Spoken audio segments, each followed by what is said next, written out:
Friday, my wife wanted to do something really cool with my son, and that was take a trip down to San Diego and go to the Earth and Creation Museum.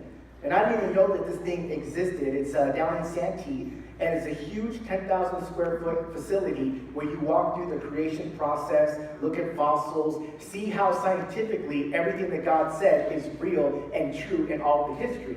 Then at the very end, they have this gigantic, full-scale model of the tabernacle.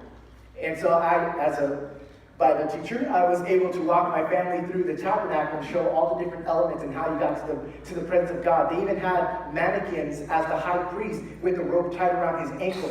And I told Gabriel, I'm like, see, if that dude from this point to that point got any sin, because when he sacrificed the lamb, that was his sins going on to that lamb and the purity of that lamb going on to him, because you can only go into the presence of God, the holies of holies, completely without sin. But if from that point to the curtain, the veil that led you into the Holy of Holies, you had any bad thought or any sin, you walked into the presence of God, you were dead. And that's why they had the rope, they would pull you out. So I'm like, you see that big rope around his ankle, buddy? This is what would happen. And I talked about the Day of Atonement, and it was all wonderful. It was all wonderful. And then after that, we headed back and had to do a couple errands. And one of the things we did was Nikki had an order at Walmart, which I don't know if you guys have done an online order and pick up at Walmart lately, but they stepped their game up. You got recliners and footballs on TV, and you just put your order in and somebody brings it to you. All they need is like a refreshment, and man, nobody can top that. And so when we parked at Walmart to get this order, I noticed there was a bunch of people in the parking lot with burgundy shirts on in some type of a ministry that were asking for donations, cash donations. And I told my family, I'm like, we're going to be kind, but we're not going to give to them. Because it was that same organization that I saw months ago while I was at a Jack in the Box getting a bacon ultimate cheeseburger. Don't you judge me.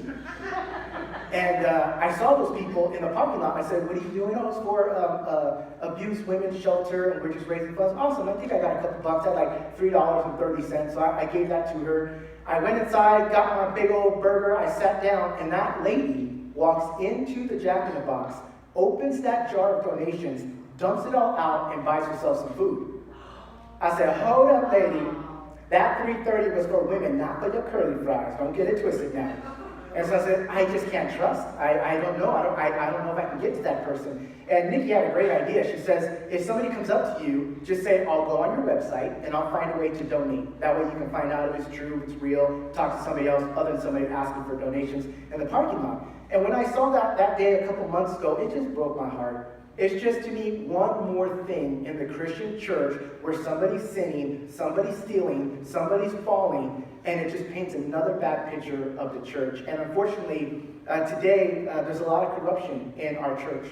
We see pastors falling into sin. We see people robbing the church. We see a lot of condemnation where churches, they'll judge you if you walk in wearing the wrong thing. They'll say it's all about your behavior and not the grace of God. And that really burdens my heart to see that in our world, the Christian church is painted as hate and anger and judgmentalism rather than love and the purity that we have in God. And today, I don't want to really talk about the corruption of the church, but I really want to focus on the danger of having a corrupt heart. Now, that's a very powerful statement of what I just said, and I'm not saying you guys are corrupted in your heart. This is not a message of saying you guys can be really bad on the inside and change your ways. That's not what I'm saying.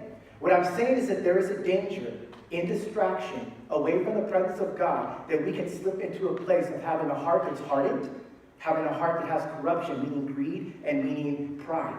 And we got to be careful with that, because the modern day church is really easy for us to say something like this. Well, I'm a great person, and I want to be like Christ, and I want to be Christ-like. So that means I'm not going to do bad things. Now, if you're a person who says, I try my very best not to sin and do bad things, good for you. But Christ-likeness is not just about not doing the bad things. It's also about not neglecting the right things. It goes both ways. Sin simply means to miss the mark. So you may not do anything wrong, but if the Lord calls you to do something, and it's something right, and it's something good, and you fail to do it, you're still missing the mark. And there's a way that we can fall into this very subtle trap and get very comfortable in the church, and we can get to a place where it's all about what can God give to me and not what God can do through me. And so today I have a message, and it's one of those messages where it's not like a make you feel good, get all happy, and self-improvement type of a sermon. It's more like a warning. It's almost like a be careful that we can fall into these traps. And so the message today is called Consumer Christianity. Consumer Christianity. And we can get to a place in our walk with the Lord where we come to church, the right church that we want, the style that we want, the music that we want, the type of preaching that we want, and we give a little bit, and we want to see what the church can do for me, rather than how can I be used as an agent, as an ambassador of Christ to let his power and his love flow through me so that I can be an expression. But we get very comfortable, and we get very consumery, if that's even a word, in the church today. And so I actually have a video that I want to show that kind of makes fun of how we as Christians can be sometimes. So this is a video that shows when you're on vacation looking for a church. Direct your attention to the screens. All right. Sunday morning, we got to find a church to go to. It should be easy. There were a bunch when we were driving Seems there. like there was one on every block. It can't be that hard, right? They're everywhere. Babe, put your seatbelt on. We're still in the parking lot. You know I worry. Okay, here's one up here. Listen, Church of Jesus Christ. That's us. Of Latter-day Saints. Okay, no. Can't do that. Okay, here we go, right here. Oh, I love the funny church signs. What's that say? What is it? Choose the bread of life or your toast. No. What? I'm gluten-free. I can't go there. Okay. Is that Echo Church? I don't, the churches with the nightclub names, I don't love those. Plus, we're a new creation, and we both came out of that lifestyle. Yes. Praise him, raise him. Okay, what about that one? United Pentecostal Church. Okay, well, you're not getting in there. You're wearing pants, so for sure, no. Oh, I forgot my long denim skirt. You're right. Plus, you're wearing too much makeup. What? No, for the denomination, they got a thing about women and makeup I and don't stuff. think they do. No, you look great. I'm just saying it's not just for there. Yeah. Should stop talking.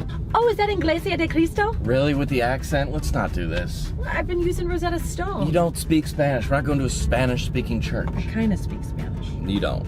Well, I like traditional. I like Okay. neutrals. Got it. I Yep. don't want something too progressive. Sure. I don't like steeples, but I also don't like strip malls. Okay, so like something in the middle. Okay, potential church? Nah, maybe next year. Okay. You didn't get the joke. It's not funny. All right, here we go. Barnabas Anglican Church. Anglican? Can we do Oh, that? and it looks like they have a female pastor. Ugh. Really? No, I'm just saying I'd rather not. Do you want That's to all. sleep on the couch tonight? Babe, this is way harder than I thought, honestly. I know. We're in a city. There's got to be an Andy Stanley satellite church somewhere. I mean, right, if not, there's probably one coming soon. I'm sure they've already got a building fund. Wow. Okay, Ebenezer Baptist Tabernacle. Is that a black church? What? I'm just saying you wouldn't last in there. All the dancing and moving. Ebenezer Baptist Tabernacle. You can't even clap on rhythm at the white church, okay? I watched The Potter's House, first of all. Second of all, I love TD Jakes and I follow his daughter on Instagram. Okay. Oh, what about Kingdom Hall of Jehovah's Witnesses? I don't know how it works there with visitors. Can we just walk in or do we have to knock first? That was dumb. Come on, that's hilarious. Cathedral of St. Peter? I don't know. Is that Catholic? I don't know. How can you tell? I don't know. With the Catholic Church, you always look for the keywords: Saint, Perpetual, Sacred Heart, anything Guadalupe related. If we're not in Mexico, for me is a no-go.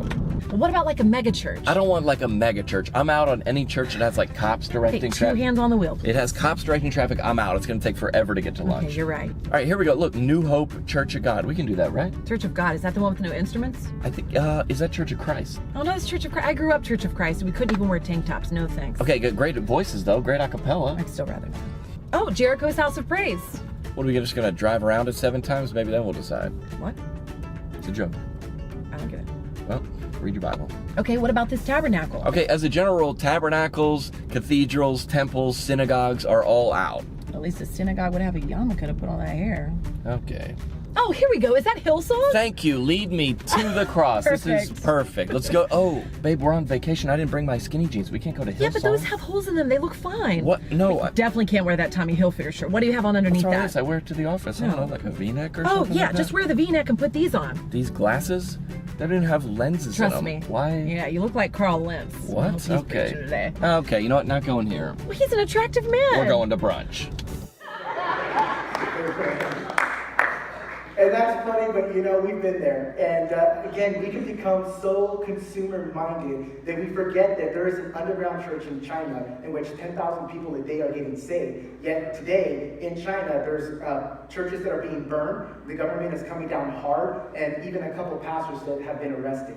And so when we look on the broader perspective of things, we see that something as funny as this is can be a real danger and lead us into a mentality that says it's all about me and what can I get out of this deal, rather than coming into a family where we allow God to work through us, trusting that He is fully able to take care of anything that comes our way and can give us all that we need. And this consumer-minded Christianity didn't just start in the last 100 years. I mean, all the way back in the Bible, even in 1 Samuel, in Samuel's day, the priests of that day, I think it's in 1 Samuel 2:29, it talks about the priests who were corrupted and literally stealing from the house of God. And when they came to bring an offering, a sacrifice, and they would burn up the meat to God, the priests would actually take the biggest and choicest portions of the meat. And in verse 29, it actually says, you take the best meat to make yourself fat.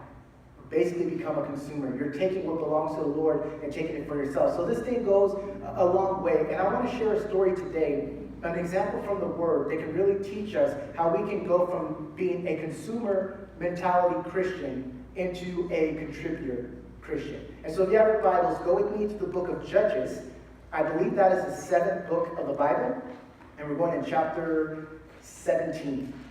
So Genesis, Exodus, Leviticus, Numbers, Deuteronomy, Joshua, Judges, chapter 17.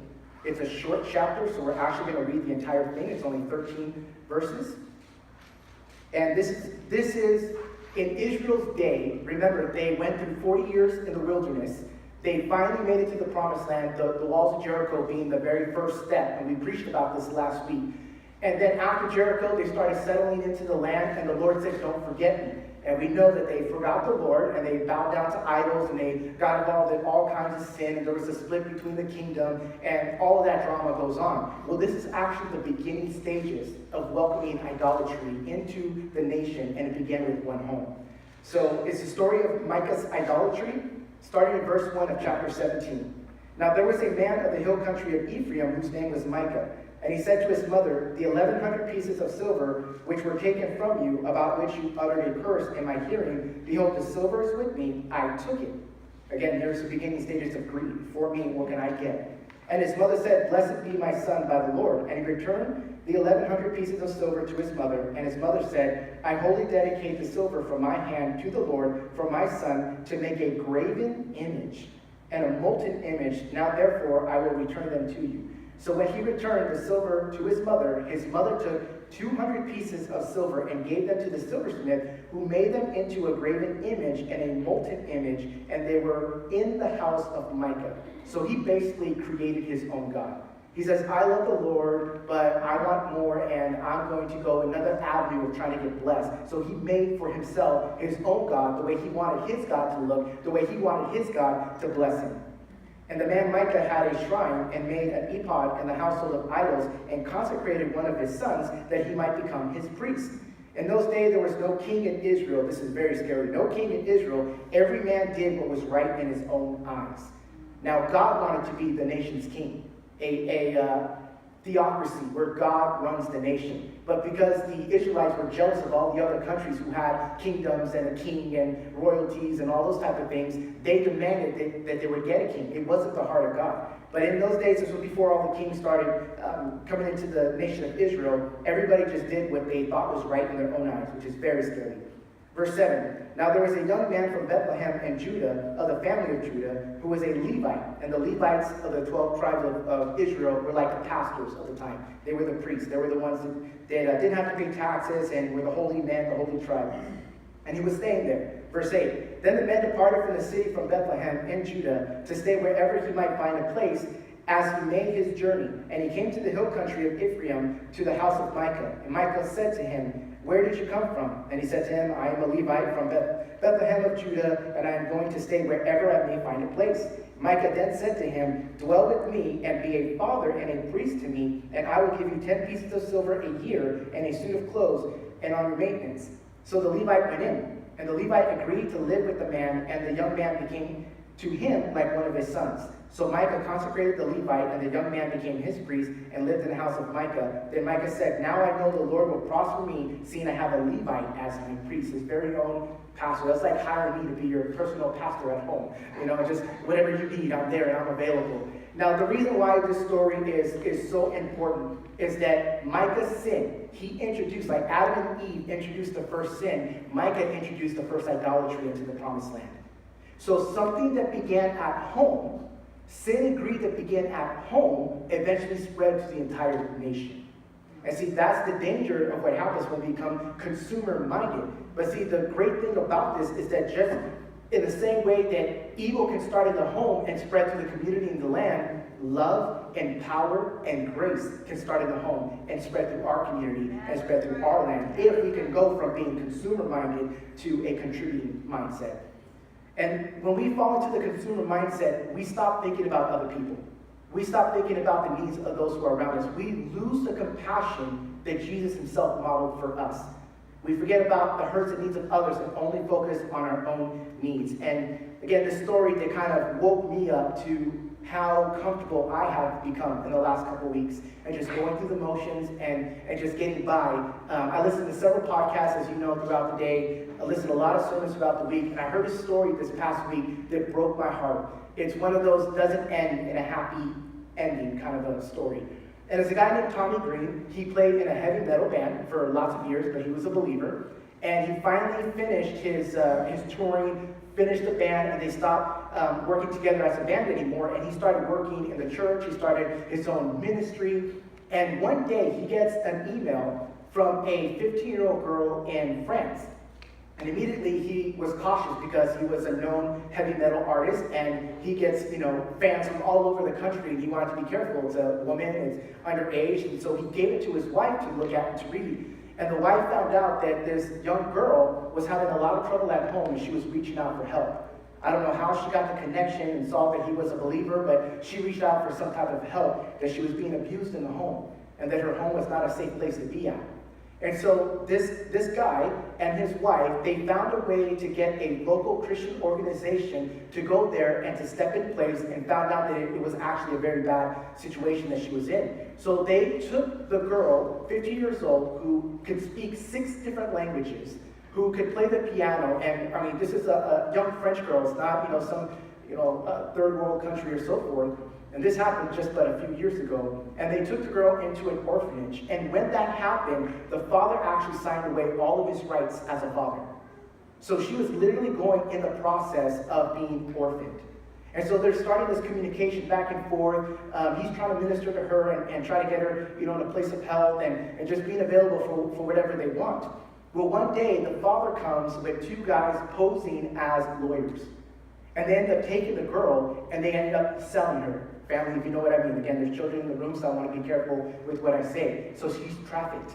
And you can imagine the horror that goes on with that. So this guy, Tommy Green, finds out. He finds out that this girl was literally kidnapped. And so he's enraged. He wants everybody at that institute fired. They stopped talking to him, but his wife walked in a lot of grace and was able to find some answers. So they were able to contact local authorities, find the girl, rescue the girl, bring her back to the facility. They thought that the worst days were behind them. They thought that she went through something horrific, but now we can walk into healing. But it turns out that the leader of that organization, that orphanage that she was in, started abusing her. It was just a sad story, and so they fought, they went back and forth with lawyers, they tried to adopt the girl, they tried to do everything possible, and this girl is still continuing to have communication with this family.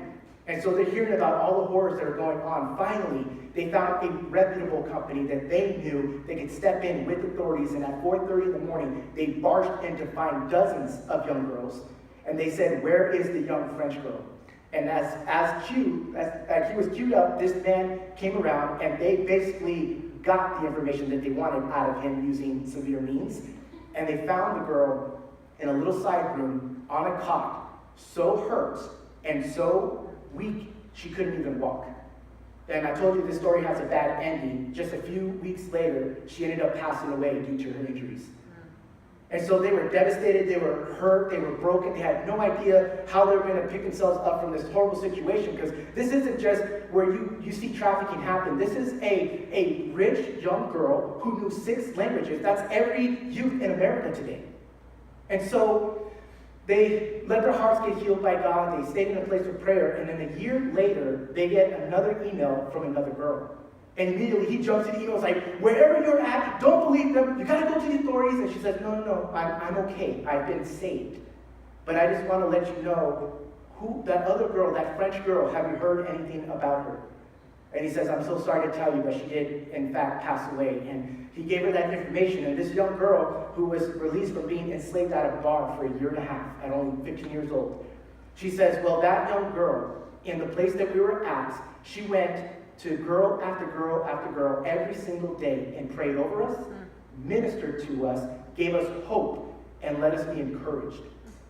And this was a story where I'm sitting here thinking like, man, I'm worried about paying bills, I'm worried about food on my table, I'm worried about keeping the church together, but literally all around us there are people dying.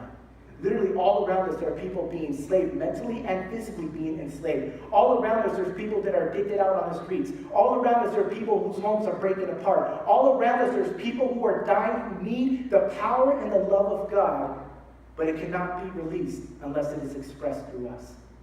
We are, as the church, as the ambassadors of Christ, we are the hope of the world through God. And so when I heard this story, it just kind of shook me up a little bit and say, okay, why do we exist as a church?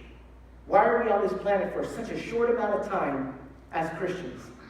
And it's so that we can receive the fullness of God, have our lives transformed, and then be an extension of heaven to somebody else and watch their lives transformed. And whatever time that God has allotted us on this planet is that we can go after orphan, hurting person after hurting person to see a great revival happen in our land.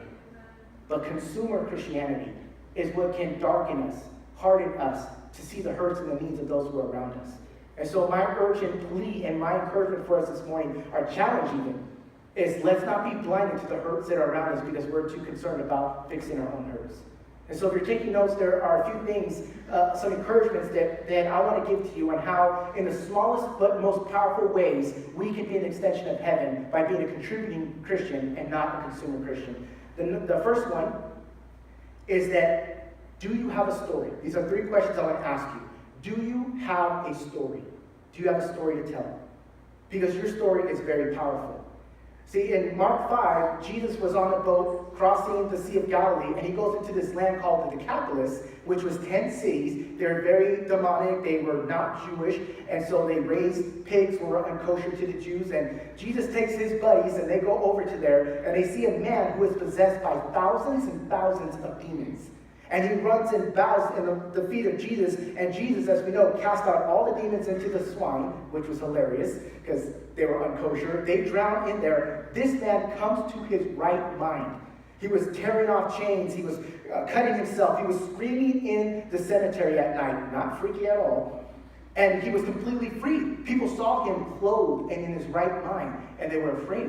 And this now free demonic, he came to Jesus and said, just take me wherever you go, I want to go with you. I want to serve you, Jesus. Now think about it. If somebody came into our church and they were possessed by a demon and we cast it out of them and they said, I experienced the love and the power of God. How can I help out in this church? What Bible study can I get involved in? You know, we would say, amen, yeah, well, let me help you with that. So he's begging Jesus, I want to be discipled. I want to go with you. And Jesus says no. Do you remember what he said to the demonic? Go back to your people. Tell them all that God has done for you. Tell them your story. So here you got a guy who's causing chaos in a city. On this one day, he gets set free of the demons, receives the Lord Jesus, and then Jesus turns him into a missionary on day 1. Right? We got some prerequisites. If you want to be a pastor or you want to be a missionary, you got to go through some classes and know that, no, this guy on day 1, I was foaming at the mouth this morning. Now I'm in my right mind and I'm a missionary. Just that quick. Why? Because of the power of the story. For the rest of this life, all this man had was this one encounter with Jesus. Just this one moment with Jesus. And that one story was powerful enough to evangelize the entire cities. Do you have a story? You got to understand the power that we have as people. I mean, look at some of the biggest companies that we have in our country today. Uber. Uber is the largest taxi company in the world, and they don't own a single taxi. Airbnb is the largest hotel chain in the world, and they don't own a single building. How are they able to do this? They've empowered the people with their own resources. And see, the sons and daughters of God are the exact same way. We have been given everything from God. We have resources. And if we can become empowered, we can take our story and take it out there. And that's all you need. And so I want to encourage you on a couple things here. I want to encourage you to take your testimony or your story and write it out. Write out your story, or at least in a way that you can communicate it in 30 minutes. Because you may have a dinner with somebody, you may be on an airplane with somebody, and the power of your story can literally transform somebody's life. So write it down in 30 minutes. Then I encourage you, write it down in 10 minutes. Because you may have a break at work, or you may be waiting in a very long line, and you only have 10 minutes to share your story. Then I want to encourage you to do it in 2 minutes. In 2 minutes. Because if you're on an elevator, or you got somebody at a hospital that you're just passing by, in 2 minutes, can you tell the power of your story and what God has done through you and in you so that somebody else can be inspired? There is a power in our story. And I know that I tease all the time about how much I love food, and that is a God honest truth. I love me some food. But imagine what happens when you open up your home and you have a shared meal and you give somebody your story. Something very powerful can happen. We see Jesus so many times gathered around food. When he wasn't in the synagogue and when he wasn't on the mountainside preaching, he was around people with food. Because food does something to relax us. Food does something in the environment where we are freed up and being able to release. It gives us a power. And so if you can get your neighbor, if you can get somebody at work, if you can get somebody who may not be church into your home or at a restaurant, and you got a story ready to go, this birth in your heart ready to be unleashed, you have no idea what questions can be asked and what type of transformation can happen in somebody's life. So do you have a story? I encourage you to write that down. The second thing is, do you have unchurched friends? Do you have unchurched friends? We have friends in the church. We have friends at work, but do you have friends outside of that that you've purposely gone after? Maybe knowing your neighbor's name. Maybe a person at work you've never had lunch with before. Do you have unchurched friends? Jesus had his 12. He said, you follow me, let's go. And he had his inner circle. But he also had friends. He had friends. He had Lazarus and his sisters, and he loved them like best friends. We see Jesus on the very first miracle that Jesus did. Do you guys remember where it was at? It was at a wedding. It was at a wedding. So Jesus was cool enough and friendly enough and open enough that somebody invited him to a backyard wedding. And his first miracle happened when he simply went in a place of unchurched people. So do you have unchurched friends? So my challenge to you on this end was to find one person. Maybe start on social media. Maybe start at work. Maybe start in your own neighborhood. Maybe start with another parent of your child's school. But find one person that you don't know, that you know for sure is not in the church, and just be a friend. I got several friends at work, and one of them who looks just like me. I gotta show you the picture one day. It's like my doppelganger, like no joke. Same goatee, same everything, same haircut. It's crazy. But he's also a foodie. So, I got Instagram, Rudy the Foodie, and I show about all my creations in my restaurants. Well, he actually gave me a recommendation on Thursday to go to this pizza and burger joint in San Diego that he said was the best burger he's ever had in his life. It was pretty amazing. But I have this relationship with this guy who's not saved, and we've developed this relationship over food. And we've had conversations about creationism. We've had conversations about the Catholic Church and the Christian Church. He doesn't claim anything, but every day before we clock out, we're having these long conversations about faith. And it started over food. I got another friend there who he talks about bowling all the time, and he's invited me to come bowling. These are unchurched people, but I need to have a friend, maybe in your apartment complex, maybe in your community, maybe at work, but we need to have some extension that's beyond just consuming with the friends that we have in church, but it's going outside of our comfort. So do you have unchurched friends? And the last thing here is, do you have compassion? Do you have compassion? And that's what that story today really gave to me, was a heart of compassion. To see outside of my church, to see outside of my own life, and to see the needs that really are around me. How many times do we see in Scripture where Jesus looked and it says he had compassion on that person and he went to go heal them? They didn't ask for healing. They didn't come begging Jesus, but he had compassion. He had compassion like they were like sheep without a shepherd. He had compassion, so he taught them. He had compassion over somebody who was hurting, so he healed them. There was a compassion. So if you have a story, and you have people that are unchurched, and you have a heart that's just like God, a heart full of love and grace and mercy and compassion, God can lead you some incredible things. Amen, family?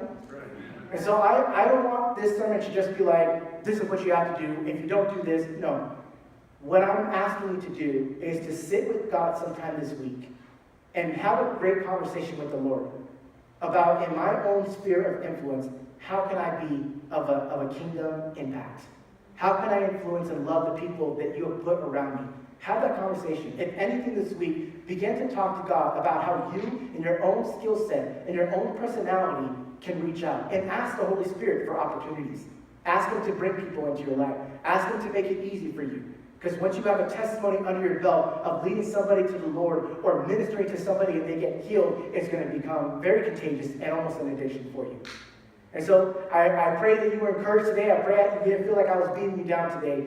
But I got so stirred this week in saying we can't be quiet and we can't just be focused in our own circle. Amen, family? All right, let's pray.